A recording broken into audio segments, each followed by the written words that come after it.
Today I'm going to be showing you a 2-crust pie crust. It only has 5 ingredients. It's super simple and it can be used for any pie crust, whether it's apple pie, blueberry pie, it doesn't matter, any pie. I pre-measured everything. This is 2.5 cups of all-purpose flour. So I'm going to go ahead and put that in. 2.5 cups of all-purpose flour. 1 teaspoon of salt. 1 teaspoon of sugar.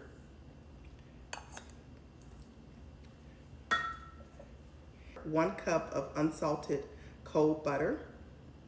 And we just need to cut that in, because what we're going to be doing is forming some little crumbles before we put the water in, which will be cold water as well. So cold butter, cold water.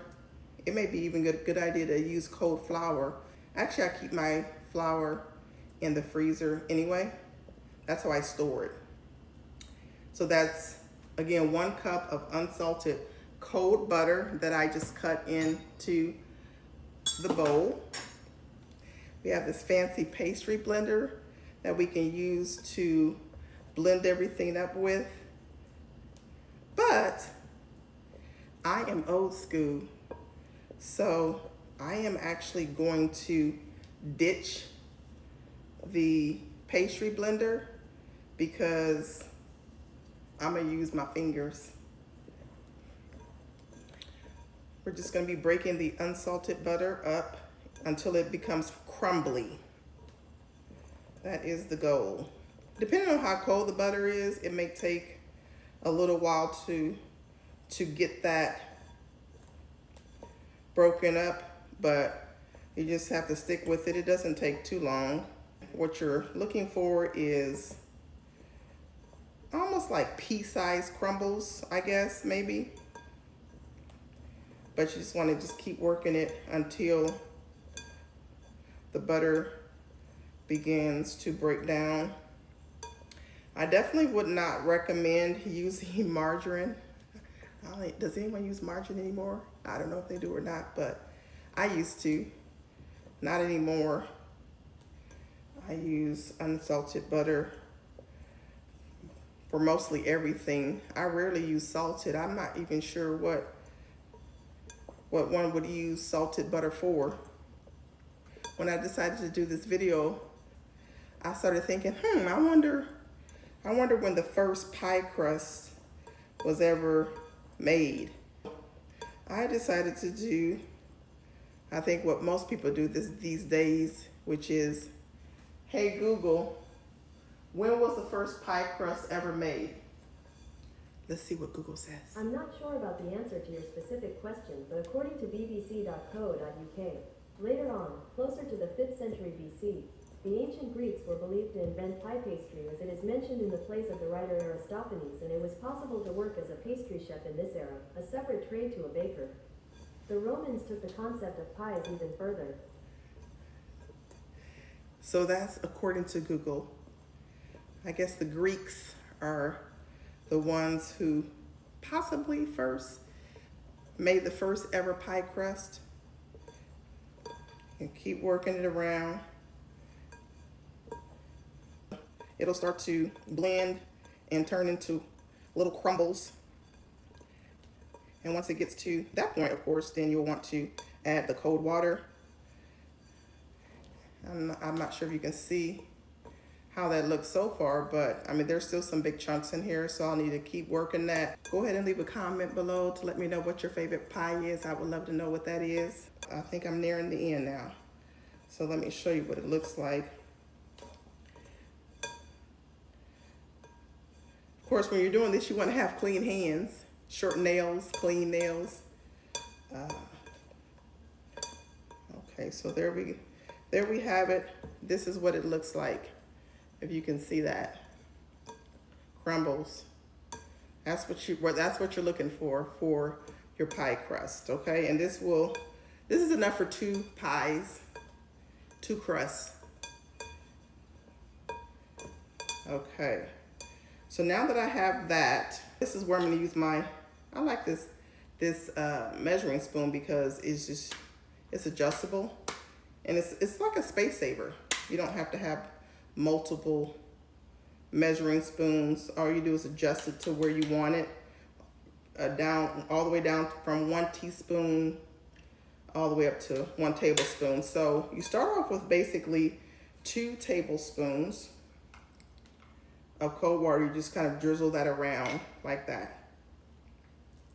Okay, and then you want to start mixing, getting your hands back in there again. Just start incorporating that water with your flour mixture and your butter, and it'll begin to stick together. It'll start sticking together. I've made this recipe multiple times so that I know that typically it takes a minimum of 4 tablespoons of water, and then you just adjust as needed. You begin to add 1 tablespoon each, 1 additional tablespoon if needed. And of course, if you end up putting too much water, you can always add a little more flour. And then of course, if you need more water, well, then you just keep adding. And actually, I think this is actually pretty good because you don't want it to be too sticky. So I think this is actually pretty good right here. I may need to add just a little more.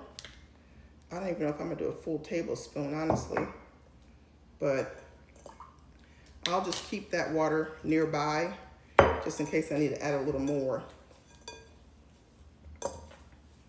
But honestly, I think that's good. I have this sheet down here, this pie pastry sheet that I use to make my crust and to roll out. And it has like little circles on it. So if I want to do an 8-inch pie, I would take it out this far, 9-inch, 10-inch. It even has like little tart size on here. You don't have to use this if you don't have it. The counter will do. I'm just using this to form the dough. I'm actually not going to roll it out. Once I get the dough formed, I'm going to separate it into 2. I really don't need to separate it into 2, but just for the sake of the video, if you are going to make 2 crusts, I'm going to go ahead and do that. I have a little extra flour here that I'm using to just coat the outside of the dough a little bit if it gets a little too sticky. Okay, so I have my dough formed. I don't want to overwork it, but I am going to divide it into 2 even pieces basically, and then you just close it up. See how I'm doing that? Just close it up, and you're gonna leave it in just kind of like a disc shape. You will need to refrigerate this dough for at least 1 hour before you use it, and that's what I'm gonna do. So I just have a nicely shaped disc, see? And then I'm gonna do the same for this. Just kind of close that up a little bit right there, and then form another disc here.